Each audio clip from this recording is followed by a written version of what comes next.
මේ ශ්‍රී ලංකා ගුවන් විදුලි සංස්ථාවයි. ජාතියේ සංනිවේදකයා විශ්වාසය සමග පෙරට.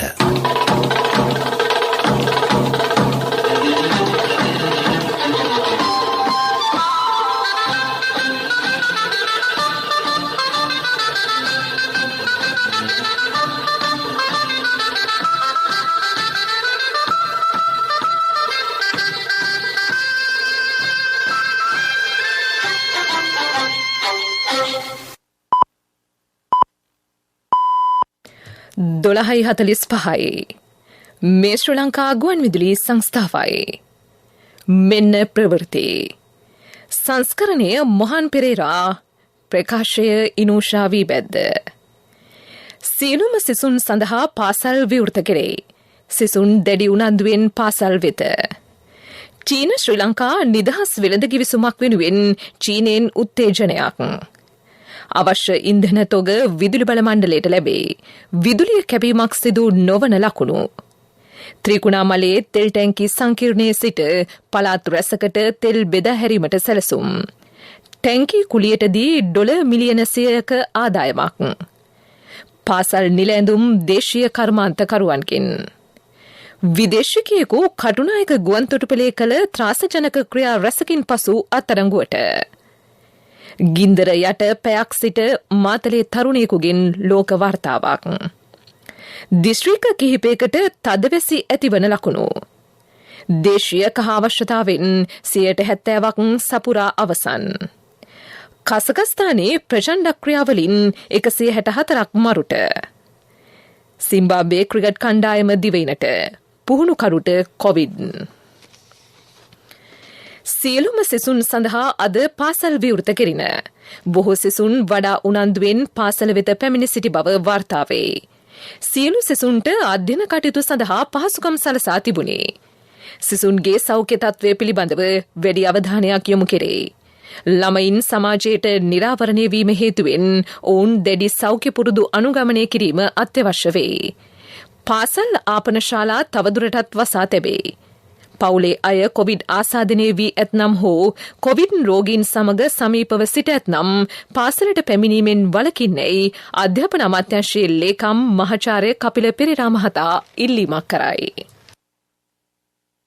අපි ස්තුතිවන්ත වෙනවා සෞඛ්‍ය අංශවලට මේ වගේ අභියෝග නැත්තේ අපිට මේ අවසරය ලබා දීම පිළිබඳව. මොකද රටක අධ්‍යාපනය ඕනම කෙනෙක්ගේ අධ්‍යාපනයෙන් තමයි අනිත් සියලුම කටයුතු කරන්න පුළුවන්. අධ්‍යාපනයක් නැති තැන හොඳ නරක පවා අපිට තෝරා බේරා ගන්න බැරි වෙනවා. විශේෂයෙන් ගත්තොත් ධනාත්මක සිතුවිල්ලක් පවා අපිට ප්‍රවේශ වෙන්න බැරි වෙනවා අපිට අධ්‍යාපනයක් නැති වුණොත්. ඒ ධර්මතාවය වුණත් ඒ වගේම නෛතික දේවල් වුණත් ප්‍රායෝගික දේවල් වුණත් මේවට ඉංග්‍රීසියෙන් කියනවා knowledge, skills and attitude. මේ ලිප්ගල් තුන කරගන්න සඳහා සාමාන්‍ය අධ්‍යාපනයක් තියෙන්න ඕනේ. කතා කරන්නත් අදහස් වහමාරු කරන්නත් සාක්ෂරතාවය තියෙන්න ඕනේ. මේ අඩිතාලම දෙන්න මේ අවස්ථාව තමයි ලැබිලා තියෙන නිසා අපි මේ අවස්ථාව ආරක්ෂා කරගන්න ඕනේ. පාසල් නිලැඳුම් බෙදා දීමේ ගැටලුවක් ඇතනම් ඒ පිළිබඳව සොයා බලා ඉක්මනින් විසඳුම් ලබා දෙන බව රාජ්‍ය ඇමති පියල් නිශාන්ත මහතා පවසයි. ළමයින්ට අවශ්‍ය වවුචර් පත් පෙළපොත් බෙදා හැරීමට ක්‍රියා කර තිබේ. දේශීය කර්මාන්තකරුවා නගා සිටුවීම වෙනුවෙන් නිලැඳුම් වලට අවශ්‍ය රෙදි දේශීයව සම්පාදනය කර ගැනේ. මේ වන විට පාසල් දරුවන්ගෙන් 60%කට පමණ නිලැඳුම් බෙදා දීම සඳහා කලාප කාර්යාලවලට යොමු කර ඇත. ඉතිරි 40% ලබන 31 වෙනිදාට පෙර අදාළ නිලැඳුම් කට්ටල යොමු කෙරේ. දරුවන්ගේ එන්නත් කරන වැඩසටහන සාර්ථකව ක්‍රියාත්මකයි. එබැවින් බියකින් තොරව දරුවන් පාසල් එවන්නැයි රාජ්‍ය අමාත්‍යවරයා දෙමව්පියන්ගෙන් ඉල්ලීමක් කරයි. ශ්‍රී ලංකාව සමග නිදහස් වෙළඳ කිවිසුමක් ඇති කර ගැනීමට චීනය දැඩි ඕනෑකමකින් සිටින බව ශ්‍රී ලංකාවේ චීන තානාපති කීෂෙන් හොං මහතා පවසයි. කොවිඩ් හමුවේ ශ්‍රී ලංකාව ආර්ථික අර්බුදයකට මුහුණ දී සිටින බැවින් අපනයනයේ ඉහළ නැංවීමට ශ්‍රී ලංකාව සමග ඇති කරගන්නා මෙම නිදහස් වෙළඳ කිවිසුම වැදගත් වෙයි. ඉකුත්දා මෙරටට පැමිණි චීන විදේශ අමාත්‍ය යැන් ලී මහතා මෙම නිදහස් වෙළඳ කිවිසුම පිළිබඳව ශ්‍රී ලංකාවේ ප්‍රධානීන් සමග ධනාත්මක සාකච්ඡා පැවැත්වූ බව තානාපතිවරයා සඳහන් කරයි. මෙම නිදහස් වෙළඳ කිවිසුම ඇති කර ගැනීම පිළිබඳව ඉකුත් කාලයේ දැඩි උනන්දුවක් තිබුණත් පසුව සාකච්ඡා නතර කෙරින. ඒ වන විට සාකච්ඡාවට 6ක් පමණ පවත්වා තිබේ. එම සාකච්ඡා නතර වූයේ ඇයිදැයි තමන් නොදන්නා බවද තානාපතිවරයා පැවසීය. දිවා කාලයේ විදුලි කප්පාදුවක් සිදු නොවන බව ලංකා විදුලි බල මණ්ඩලය පවසයි. අවශ්‍ය ඉන්ධන තෝග ලබා දීමට ශ්‍රී ලංකා කංචතෙල් නීතිගත සංස්ථාව එකඟතාව පළ කර ඇත. එබැවින් මේ මාසයේදී විදුලි කප්පාදුවක් සිදු නොවනු ඇතැයි එම මණ්ඩලය සඳහන් කරයි. නොරොච්චෝල බලාගාරයේ මෙගාවෝට් 300ක් අහිමිවීම හේතුවෙන් මේ වන විට රටේ විදුලි සැපීමේ වැඩි අවස්ථාවක් ඉන්ධන මත රඳා පවතී. එමෙන්ම ගල් අඟුරු ආනයනය සඳහා ටෙන්ඩර් කැඳවා ඇත. ත්‍රිකුණාමලය තෙල් ටැංකි සංකීර්ණය යලි ශ්‍රී ලංකාවට හිමිවීමත් සමග උතුරු මැද නැගෙනහිර පළාත්වලටත් බදුල්ල කුරුණෑගල දිස්ත්‍රික්කවලටත් පහසුවෙන් තෙල් බෙදා හැරීම සිදු කළ හැකි බව ඇමති උදේ ගම්මන්පිල මහතා පවසයි. කොළඹින් එම දිස්ත්‍රික්කවලට තෙල් ගෙන යාම වෙනුවට ත්‍රිකුණාමලයේ සිට තෙල් බෙදා හැරීමෙන් වසරකට රුපියල් ලක්ෂ දසදහසක් ඉතිරි කරගත හැකි බවද ඔහු පෙන්වා දෙයි. තෙල් ටැංකි 61ක් අලුත් වෙඩියා කර ඒවායේ තෙල් ගබඩා කිරීමට කැමති ආයෝජකයන්ට කුලියට දීමට ක්‍රියා කෙරේ. ආසියාවේ මධ්‍යගතව ශ්‍රී ලංකාව පිහිටා ඇති බැවින් වෙනත් රටකට මෙම තෙල් ටැංකි සංකීර්ණයෙන් තෙල් රැගෙන යාම වාසිදායකය. මෙම තෙල් ටැංකි කුලියට දීම මගින් ඩොලර් මිලියන 100ක ආදායමක් අපේක්ෂා කෙරේ. 2021 මාර්තු 16 වගේ ඈත දිනකත් මම මේ ගිවිසුමේ අන්තර්ගතය පිළිබඳ රටට කිව්වා. වරින් වර මේ තෙල් ටැංකි සම්බන්ධයෙන් මම අමාත්‍ය මණ්ඩලය දැනුවත් කරා, අපේ වෘත්තීය සමිති දැනුවත් කරා, අපේ ඉහළ කළමනාකාරීත්වය දැනුවත් කර මේ සාකච්ඡා පිළිබඳ සියල්ල ඉතාම විනිවිදව කළේ. එහෙනම් ගිවිසුම අත්සන් කරන්න කලින් ඒක රටට කිව්වා. අමාත්‍ය මණ්ඩලයේ අනුමැතිය ගත්තා. ඊළඟ අපේ තෙල් සංස්ථාවේ වෘත්තීය සමිති කැඳවලා එයාට කිව්වා. එහෙම කළා අත්සන් කරපු ගිවිසුමක්. ඒ වගේම අද මේ ගිවිසුම අමාත්‍ය මණ්ඩලයට ඉදිරිපත් කරනවා අත්සන් කරපු ගිවිසුම. කලින් අමාත්‍ය මණ්ඩලයට කෙටුම්පත ඉදිරිපත් කළ අනුමැතිය ගත්තා. අත්සන් සහිත ලේඛනය අද අමාත්‍ය මණ්ඩලයට ඉදිරිපත් කරනවා. 18 වෙනිදා පාර්ලිමේන්තුවට ඉදිරිපත් කරනවා. හෙට ඉඳන්ම මහ ජනතාවට දැක ගලා ගන්න අපේ වෙබ් අඩවි වලට චෙක් කරනවා. ඒසයි තාම විනිවිද භාවය කියන මීට වඩා විනිවිද භාවයක් දන්න කෙනෙක් ඉන්නවනම් මට කියලා දෙන්න. ඒතර 85ක්ම තියෙන ලංකාවේ පාලනේ. ඉතින් මේ 85 මෙතෙක් තිබ්බේ ඉන්දියාවේ පාලනේ. ඒතර කාටවත් ප්‍රශ්නයක් නැහැ. ඉන්දියාවෙන් ගන්නකොට තමයි රිදෙන්නේ. මට දැන් ප්‍රශ්නයක් තියෙනවා මේ යන්නේ දේශ ප්‍රේමයේද එහෙම නැත්නම් ඉන්දියානු ප්‍රේමයේද කියලා. දේශීය සිනමා කර්මාන්තය ආරම්භ වී වසර 75ක් දේශීය සිනමා කර්මාන්තය ආරම්භ වී වසර 75ක් පිරීම හා ජාතික චිත්‍රපට සංස්ථාව ආරම්භ කර වසර 50ක් පිරීම නිමිත්තෙන් චිත්‍රපට උළෙල හෙට සිට ආරම්භයි. ජාතික චිත්‍රපට සංස්ථාවේ තරංගනී ශාලාවේදී තිරගත වන මෙම සියලු චිත්‍රපට දිනපතා පස්වරු 5 සිට නොමිලේ ප්‍රේක්ෂකයින්ට විවෘතය. අද තිරගත වන්නේ ආචාර්ය ලෙස්ටර් ජේම්ස් පීරිස් මහතාගේ ගොළු හදවත චිත්‍රපටයයි.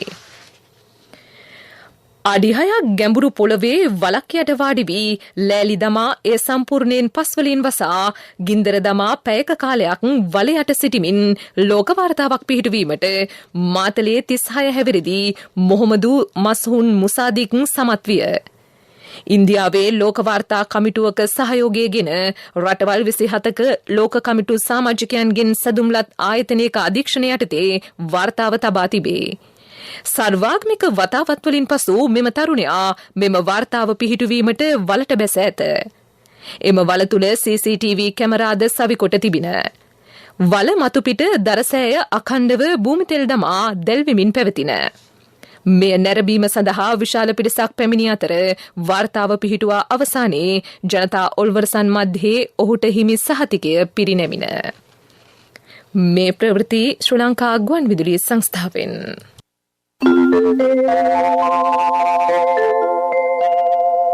මහජන බැංකුවේ ඉසුරු උදාන තිලිනපත් දරුවෙකුට දිය හැකි නැනවත්ම තෑග්ග.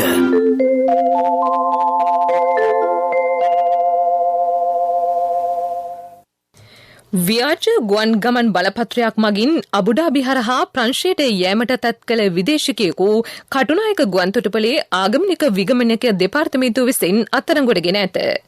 මොහුගේ ජාතිකත්වයක් හඳුනාගෙන නොමැත. අදාළ පුද්ගලයා අත්අඩංගුවට ගැනීමට සූදානම් වන විට ඉන් මිදී පැනදුවන්නට විය. අනතුරුව ගුවන්තොටුපළේ වහලයට නැග පිටතට දිව යමින් සිටියදී ශ්‍රී ලංකා ගුවන් හමුදාව ගුවන්තොටුපළ ආරක්ෂක නිලධාරීන් සහ පොලිසිය එක්ව ලුහුබැඳ අද අලුයම අත්අඩංගුවට ගෙන තිබේ. මෙම සැකකරු ඉදිරිපත් කළ සීෂෙල්ස් ගුවන් ගමන් බලපත්‍රය පිළිබඳව සැකසිතූ ගුවන් නිලධාරීන් එය තාක්ෂණික පරීක්ෂාවකට ලක් කළේය. ප්‍රශ්න කරමින් සිටින අවස්ථාවේ එකවර ඔහු දිව යන්නට විය. ආරක්ෂක වැටවල් කිහිපයක් මතින් මොහු පැන ගොස් තිබින.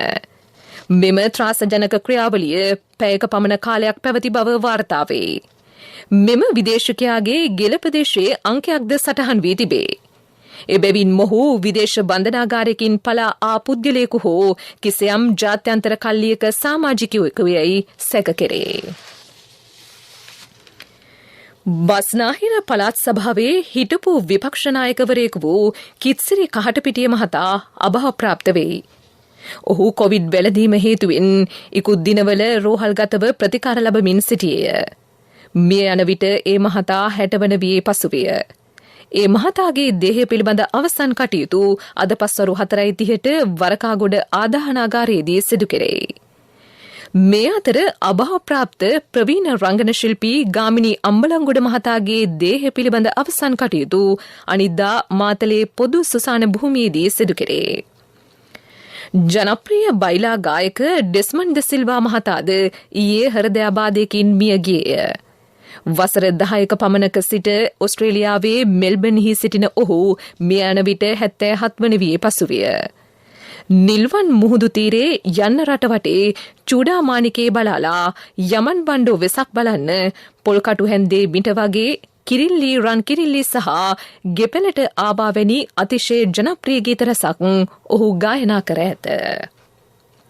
මීළඟට ප්‍රමුඛ පුවත.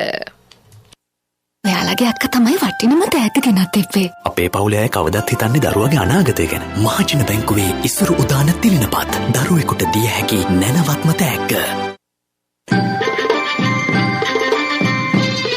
ප්‍රමුඛ පුවත ඔබ වෙත ගෙනෙන්නේ සෑම ගෙදරකම සිටිය යුතු වෙද මහත්මයා සිද්ධාලේප.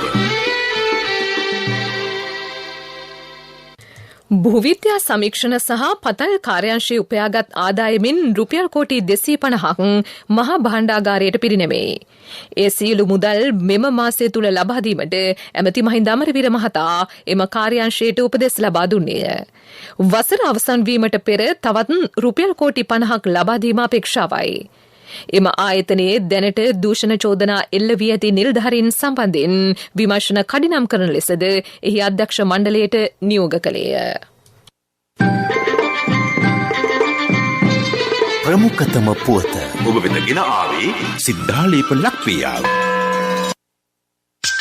ශක්ති හඬ අවධානය පිණිසයි. අද පෙරවරුවේ කොළඹට ඇතුළු වන මාර්ගවල දැඩි රථවාහන තදබදයක් පැවතුණි. කොළඹ නුවර පාරේ නව කැලණි පාරේ සිට කොළඹ දෙසටත් හයිලෙවල් මාර්ගයේ නුගේගොඩ කොහුවල හා නාවලාවටත් මෙම තදබදය පවතී. එමෙන්ම රාජගිරිය හා පාර්ලිමේන්තු වටරවුමාවටද දෙහිවල ගල්කිස්ස ප්‍රදේශවලද වාහන තදබදය පවතින බව අප වාර්තාකරුවෝ පවසති. ඒ අතරම අද පෙරවරුවේ වෙරළබඩ දුම්රිය මාර්ගයේ දහවනයද බොහෝ වේලාවක් ප්‍රමාද විය. මාර්ගවල ප්‍රමාදයට බොහෝ විට සංඥාපූර්ව වසා දැමීම නිසා සිදුවන බව මගී ජනතාව චෝදනා කරති. එම ස්ථානවල පොලිස් නිලධාරීන් රථවාහන හැසිරීම සිදු කළත් එහිදී සිදුවන ප්‍රමාදයේ හේතුවෙන් විශාල තදබදයක් දෛනිකව ඇතිවෙයි. එමෙන්ම ප්‍රධාන මාර්ගයට අතරමැද පුළුල් මාර්ග මෙවැනි තදබද අවස්ථාවක විකල්ප මාර්ග ලෙස යොදාගත හැකිවත් ඒ සඳහාද ක්‍රියා නොකෙරේ. රථවාහන නියෝජ්‍ය පොලිස්පතිතුමනි මේ ඔබේ අවධානයටයි. විදෙස් පුවත්.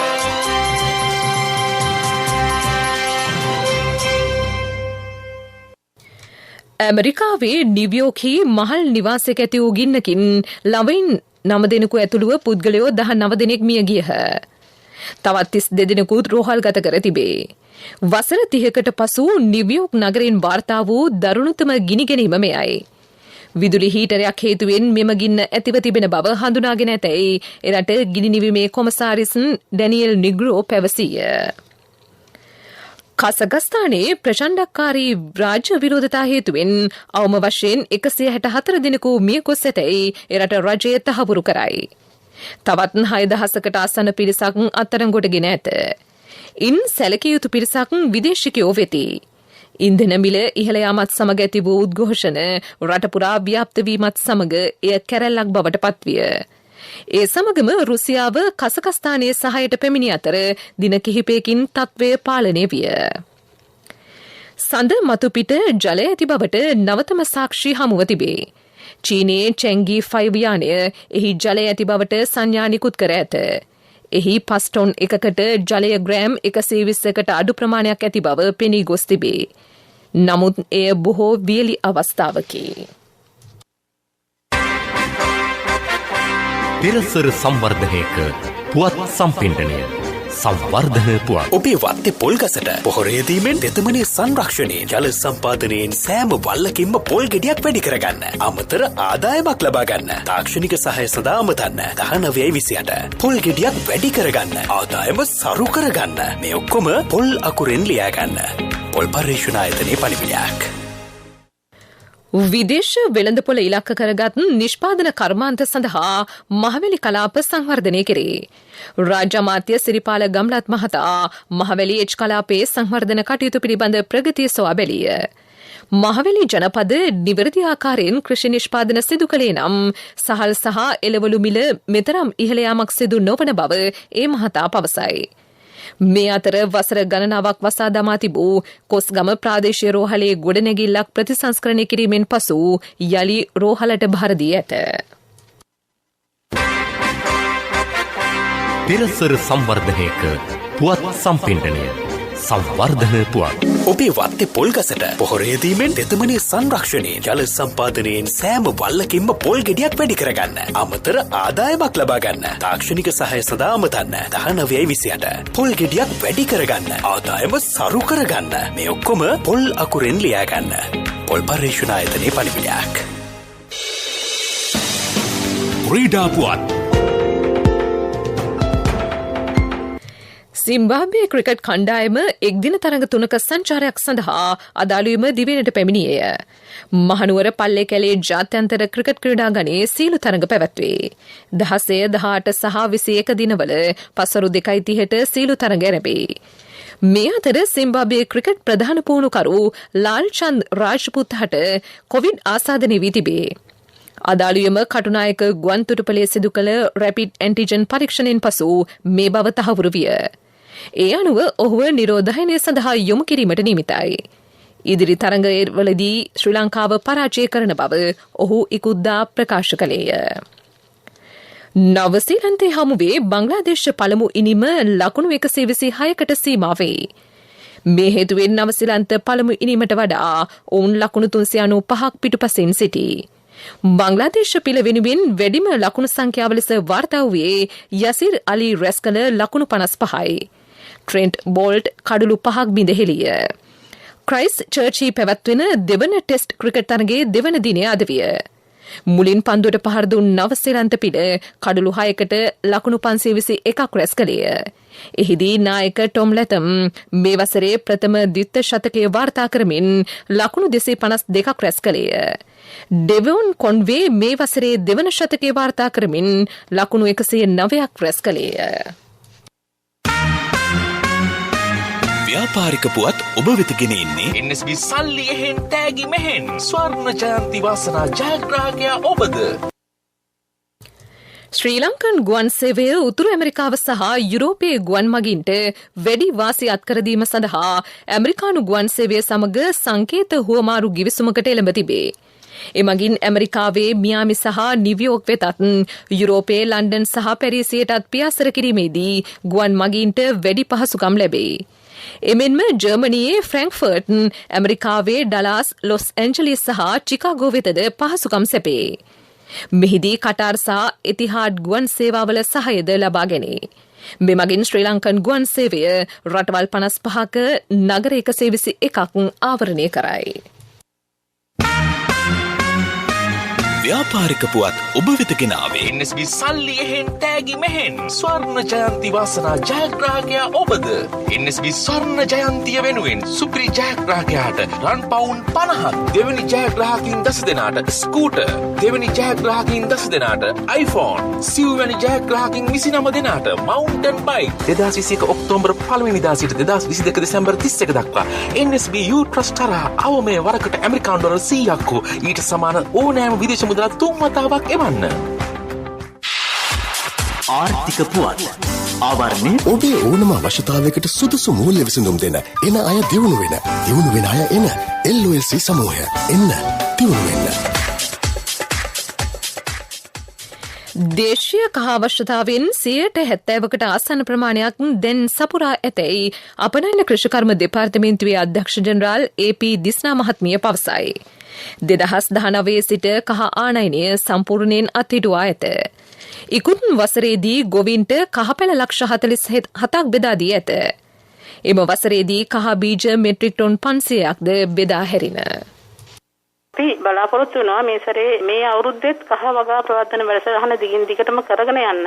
මේ අවුරුද්දේ අපි පැල මිලියන 2.5ක් කහ දෙපාර්තමේන්තු වැඩසටහන යටතේ නිකුත් කිරීමට බලාපොරොත්තු වෙනවා. ඊට අමතරව වැවිලි අමාත්‍යාංශය යටතේට රුපියල් මිලියන 10,000ක මුදලක් වෙන් වෙලා තියෙනවා පූර්ණ වැලි ක්ෂේත්‍රයේ ප්‍රගමනය සඳහා. ඒ මුදල් වලිනුත් කහ වගාව ප්‍රවර්ධනය කිරීම සඳහා කහ පැල සහ කහ බීජ ලබා දීමට බලාපොරොත්තු වෙනවා. ඒ වගේම ආර්ථික ජීවනෝපාය සංවර්ධන වැඩසටහන යටතේ අපි කහ පැල සහ කහ බීජ ලබා දීමට බලාපොරොත්තු වෙනවා.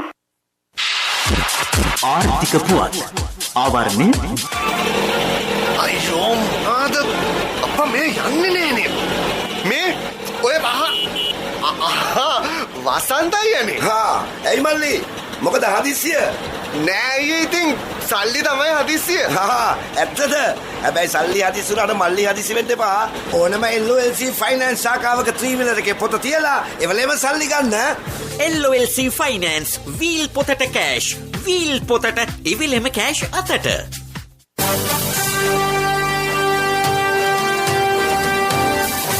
කාලගුණ වාර්තාව දිවයිනට ගිනිගොන දෙසින් ඇති පහළ වායුගෝලයේ පවතින කැළමිලි ස්වභාවය හේතුවෙන් බොහෝ ප්‍රදේශවලට වැසි ඇතිවිය හැකි බව කාලගුණ විද්‍යා දෙපාර්තමේන්තුව සඳහන් කරයි. උතුරු මැද නැගෙනහිර මධ්‍යම හා ඌව පළාත්වලත් හම්බන්තොට දිස්ත්‍රික්කයේත් විටින් විට වැසි ඇතිවෙයි. රත්නපුර, කළුතර, ගාල්ල සහ මාතර දිස්ත්‍රික්කවල ඇතැම් ස්ථානවලට මිලිමීටර් 100කට වැඩි තද වැසි ඇතිවෙයි. පොළොන්නරුව, මාතලේ දිස්ත්‍රික්කවලට මිලිමීටර් 50ට වැඩි වැසි ඇතිවිය හැකිය. ප්‍රවෘත්ති අවසන් කිරීමට පෙර යලි සිරස්තල. සියලුම සිසුන් සඳහා පාසල් විවෘත කෙරෙයි. සිසුන් දැඩි උනන්දුවෙන් පාසල් වෙත. චීන ශ්‍රී ලංකා නිදහස් විලඳ කිවිසුමක් වෙනුවෙන් චීනයෙන් උත්තේජනයක්. අවශ්‍ය ඉන්ධන තොග විදුලි බල මණ්ඩලයට ලැබේ. විදුලිය කැපීමක් සිදු නොවන ලකුණු. ත්‍රිකුණාමලය තෙල් ටැංකි සංකීර්ණයේ සිට පළාත් රැසකට තෙල් බෙදා හැරීමට සැලසුම්. ටැංකි කුලියටදී ඩොලර් මිලියන 100ක ආදායමක්. පාසල් නිල ඇඳුම් දේශීය කර්මාන්තකරුවන්ගෙන්. විදේශිකයෙකු කටුනායක ගුවන්තොටුපලේ කළ ත්‍රාසජනක ක්‍රියා රැසකින් පසු අත්අඩංගුවට. ගින්දර යට පැයක් සිට මාතලේ තරුණයෙකුගෙන් ලෝක වාර්තාවක්. දිස්ත්‍රික්ක කිහිපයකට තදවැසි ඇතිවන ලකුණු. දේශීය කහ අවශ්‍යතාවෙන් 70%ක් සපුරා අවසන්. කසකස්ථානයේ ප්‍රචණ්ඩ ක්‍රියාවලින් 164ක් මරුට. සිම්බාබ්වේ ක්‍රිකට් කණ්ඩායම දිවයිනට පුහුණුකරුට කොවිඩ්. ප්‍රවෘත්තිමින් සමාප්තයි. අපගේ මෙම ප්‍රවෘත්ති ප්‍රකාශය www.slbc.lk වෙබ් අඩවිය ඔස්සේද සවන් දී හැකිය. මීළඟ ප්‍රධාන ප්‍රවෘත්ති සවස 6ට බලාපොරොත්තු වන්න.